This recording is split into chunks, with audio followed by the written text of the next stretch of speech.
আজকে আমার বউকে তো হেভি কিউট লাগছে। ও মাথায় কত বড় একটা ছাগল হলে কলা গাছটাই খেতাম।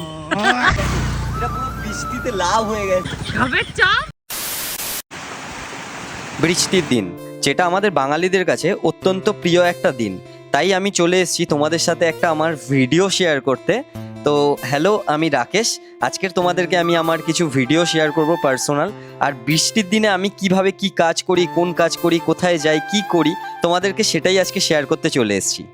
যারা ভ্লগ ভিডিও দেখতে পছন্দ করো বা ভ্লগিং পছন্দ করো, আজকের ভিডিওটা শুধুমাত্র তাদের জন্য।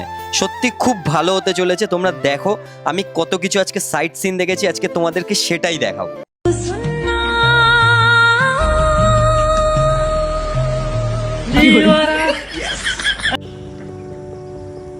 তোমাদেরকে একটা প্রকৃতির নেচার দেখাই, দেখো।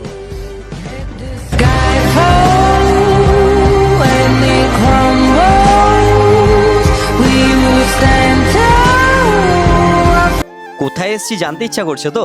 দাঁড়াও দাঁড়াও, আগে অস্মিতার সাথে আমি কি করছি সেটা দেখে নাও, তারপর আমি বলছি কোথায় এসেছি। আজকে আমার বউকে তো হেভি কিউট লাগছে। ও মাথায় কত বড় একটা পিম্পল হয়েছে।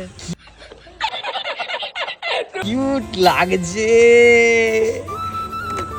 বলো, তুমি এইরকম জায়গায় আসতে পেরে কেমন লাগছে তোমার? ভালো লাগছে জায়গাটা, হ্যাঁ? দারুণ জায়গাটা, খুবই সুন্দর। যারা শহরে ফহরে থাকে এইসব জায়গা, তাদের কাছে যেটা এটা পুরো বৃষ্টিতে লাভ হয়ে গেছে। বাও, দেখো ভাই। ফার্স্টে কে দেখতে পেয়েছে এটা? আমি।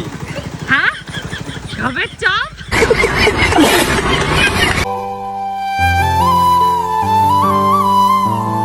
তোমার খিদে পাচ্ছে, এই কলা গাছগুলোতে যদি কলা হয়ে থাকতো তোমাকে একটা এনে দিয়ে দিতাম খেতে বসে বসে। ছাগল হলে কলা গাছটাই খেতাম।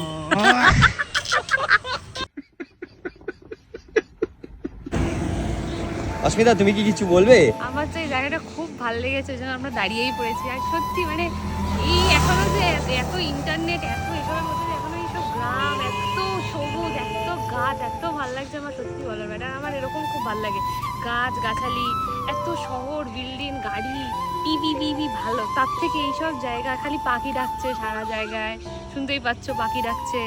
হ্যাঁ, এমন নয় যে রাস্তা নেই, রাস্তা আছে, বাট জায়গাটা জাস্ট দারুণ।